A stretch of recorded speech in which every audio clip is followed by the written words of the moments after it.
আসসালামু আলাইকুম, কেমন আছেন সবাই? আবার চলে এসেছি আসিয়া কিচেনে আপনাদের সাথে। তো অবশ্যই কে কেমন আছেন কমেন্টে জানাবেন। তো আজকে একদম সাধারণ রান্না নিয়ে চলে এসেছি। আসলে আজকে শরীরটাও ভালো নেই, ভাবতেছি আজকে কি রান্না করব। তখন মাথায় এলো একদম সাধারণ একটা রান্না করব। সাধারণ রান্না, তবে খাবে পেট ভরে ভাত। এরকম এমন অবস্থা। তো আসলে আজকে তো ভাবতেছি কি রান্না করব। হাজব্যান্ডকে জিজ্ঞেস করতেছি আজকে সাধারণ রান্না করব, তো কি করব বলো, কি সাধারণ রান্না খেতে চাচ্ছ? তো বলল আজকে ডাল আর ডিম করো। তো ভাবলাম ডাল আর ডিম কিভাবে করা যায় যেন মজা করে ভাত খেতে পারে। তো আমি এভাবে মাথায় আসলো আইডিয়াটা। তো আমি আজকে ডালটা এক ধরনের ভুনার মতো করে রান্না করব, মাখা মাখা করে। তো আজকে ডালটা তেল পেঁয়াজ সব কিছু দিয়ে বসাই দিলাম। সাথে আজকে ডালের সাথে 1 চামচ মরিচের গুঁড়াও দিয়ে দিব। তো ডালটা অবশ্যই তেলে দেওয়ার পর মশলার সাথে দিবেন যখন, তখন ভালো করে একদম ভালো করে নাড়বেন। ভাজা ভাজা যেন হয়ে যায়, বুঝছেন? ডালগুলা যেন ভাজা ভাজা হয়ে যায়, তারপরে যে পানি দিবেন। তো আমি পেঁয়াজ, হলুদের গুঁড়া, মরিচের গুঁড়া, তারপরে ডাল দিয়ে নাড়ানাড়ি করতেছে। দেখেন নাড়তেছে। এখন কি দিব জানেন? আস্ত রসুন। এরকম আস্ত রসুনগুলো দিয়ে দিবেন, দেখবেন খেতে কী যে মজা লাগে। এই রসুনগুলো যখন ডালের সাথে লোকমার ভিতরে দিয়ে খাবেন, তখন কী যে মজার টেস্ট, বলে বোঝানো যাবে না। তো আমি মাঝে মধ্যে এরকম রান্না করে খাই, আপনারা খেয়ে দেখবেন। এরকম রান্না করে অনেক অনেক মজা লাগে এরকম খেতে। শুধু ডালটা দিয়ে ভাত প্লেট ভরে পেট ভরে ভাত খাওয়া যায়। তো মরিচের গুঁড়া লবণটাও দিয়ে দিলাম। 1 চামচ মরিচের গুঁড়া দিয়েছি আমি, যেহেতু এখানে আমি আজকে কাঁচামরিচ দিব না। কেন দিব না জানেন? আজকে আমার বাসায় কাঁচামরিচ নাই, শেষ হয়ে গেছে। কালকে আমি আমার হাজব্যান্ডকে কাঁচামরিচ আনতে বলতে ভুলে গেছি, এই জন্য আমি বকা খেয়েছি। ও বলেছে তুমি সবসময় সব কিছু ভুলে যাও, তুমি সবসময় একদম শেষ হওয়া পর্যন্ত তোমার মনে থাকে না। আসলেই সত্যি, আমার সব কিছু একদম মনে থাকে না ওকে বলার জন্য যে এটা আনো ওইটা আনো, না, আমার মনেই থাকে না। তো দেখেন আমি অবশেষে নাড়ানাড়ির পালা শেষ, ভালো করে নাড়লাম। দেখেন ভাজা ভাজা হয়ে গেছে, একটু পানি নেই। তো এখন আমি দিয়ে দিব, কিসের পানি দিয়েছি জানেন? একটু রসুন গুলি ওই রসুনের পানিটা দিয়ে দিয়েছি। কী জন্য গুলে দিয়েছি জানেন? আমার বাটিটা রসুন শেষ। তো ভাবলাম বাটিটা ধুয়ে পানিটা দিয়ে দিই, ভালো না? আচ্ছা ঠিক আছে, এখন পানিটা দিচ্ছি। দেখেন, তো আপনাদের ডাল অনুযায়ী সেভাবে আন্দাজ করে পানি দিবেন, যেহেতু এটা মাখা মাখা করে নামাবেন। একটু মাখা মাখা বসানো ডাল হবে। তো এটা আবার আমি গুডুলি দিয়ে গুডবো না, এটা এরকম আস্তই থাকবে। দেখবেন একদম মিশ হয়ে গেছে ডালগুলা, এরকম দেখা যাবে, আপনাদেরকে দেখাবো। তো এটা একদম সহজে রান্না করা যায়, একদম সহজভাবে রান্না করে খেয়ে ফেলতে পারবেন। ভাতও খেতে মজা লাগবে এবং রান্না করতেও খুব সহজে আপনি রান্না করে ফেলতে পারবেন।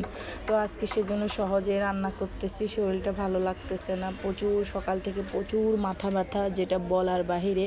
তাও আপনাদের জন্য ভিডিও করতেছি, আপনাদের ভালোবাসা পাওয়ার জন্য, আপনাদের সাবস্ক্রাইব পাওয়ার জন্য। দেখেন কি সুন্দর আমার ডাল রান্না অবশেষে হয়ে গেছে। দেখেছেন ডালটা এরকম হবে, একদম এরকমভাবে নামাবেন।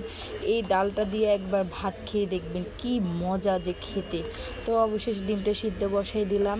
ডিমটা করব বোনা, একদম বেশি করে পেঁয়াজ দিয়ে মরিচ দিয়ে একদম বোনা করব। এরকম ডিম কখনো খেয়েছেন? এরকম ডিম খেয়ে দেখবেন, অনেক মজা খেতে। শুধু ডিমটা দিয়ে ভাত খেতে ইচ্ছে করবে। এটা হচ্ছে সহজ সাধারণ রান্না, তবে পেট ভরে খাওয়া যাবে ভাত, এরকম রান্না। তো আসলে পেঁয়াজটা অনেক বাড়াই দিলাম। আমি এখানে ধরেন 6টা ডিম নিয়েছি।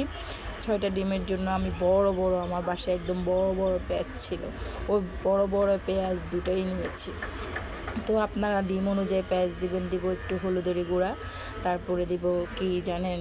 মরিচের গুঁড়া, তারপর দিব রসুন বাটা, তারপরে ধনিয়ার গুঁড়া দিব 1 চামচ। এটা তো আমি জিরার গুঁড়া দিই নাই, ধনিয়ার গুঁড়া 1 চামচ দেব। আপনারা ধনিয়ার গুঁড়া 1 চামচ দিবেন।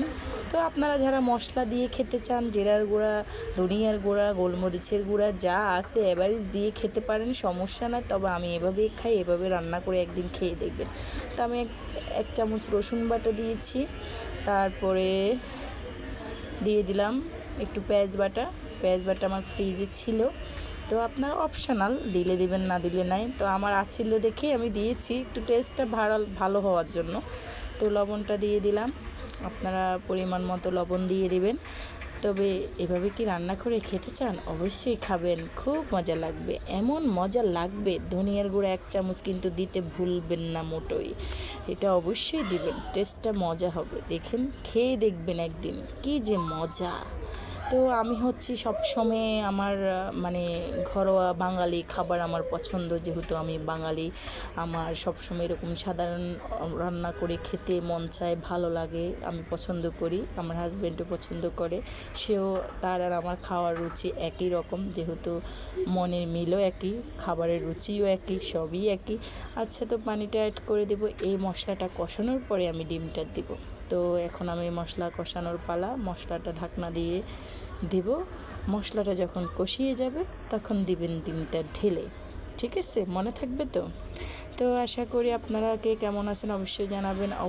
অবশ্যই আমাকে ভালোবেসে থাকলে আমার চ্যানেলটি সাবস্ক্রাইব করবেন, আমার পাশে থাকবেন এবং লাইক দিবেন এবং বেল বাটনটি অবশ্যই চাপ দিবেন এবং আশা করি আমার সাথে থাকবেন, আমার পাশে থাকবেন। তো ভিডিওটা অবশ্যই না টেনে পুরো ভিডিওটা দেখবেন, অবশ্যই চেষ্টা করবেন পুরো ভিডিওটা দেখার জন্য। তো আপনারা কে কেমন আছেন এখন, আপনারা একদম কমেন্টে জানান না আপনারা কে কেমন আছেন, অবশ্যই কমেন্ট করে জানাবেন। তো দেখেন, ডিমটা দিয়ে দিয়েছি, মশলাটা কষানো হয়ে গেছে, ডিমটা নেড়ে চেড়ে এখন এখানে আমি দিয়ে দিব, জানেন, একটু পানি দিয়ে দেব। ডিমটা দিয়ে দিবেন, এভাবে ডিমটা দিয়ে দিবেন। দেখেন কি সুন্দর কালার এসেছে, তাই না? খেতে অনেক মজা, মানে অসাধারণ। তো আমি এখানে টমেটো দিই নাই, কেন দিই নাই? কারণ আসলে আমি তরকারিতে টমেটো একটু কম খাই, আমার তরকারিতে টমেটো অত বেশি ভালো লাগে না। জানি না, সবার রুচি তো আর একরকম না। আমার সবসময় তরকারিতে যত টমেটো কম দেওয়া যায় তত আমার জন্য ভালো। আমি টমেটো জিনিসটা বেশি পছন্দ করি না, আমারটাই সত্য কথা। আমার টমেটো কেন জানি টমেটো খেতে ভালো লাগে না। তো দেখেন, ডিমটা অলমোস্ট হয়ে এসেছে। ওফ, সেরকম মজা হবে আজকে। সাধারণ খাবার অসাধারণের মতো খাওয়া যাবে। তো এভাবে সাধারণ খাবার রেডি করে খেয়ে দেখতে পারেন। বেশিরভাগ ব্যাচেলারদের জন্য বলতেছি, চটপট রান্না ব্যাচেলারদের জন্য, অবশ্যই খেয়ে দেখবেন। তো পাশে থাকবেন, অবশ্যই আমাকে অনেক ভালোবাসবেন, আমি আপনাদেরকে অনেক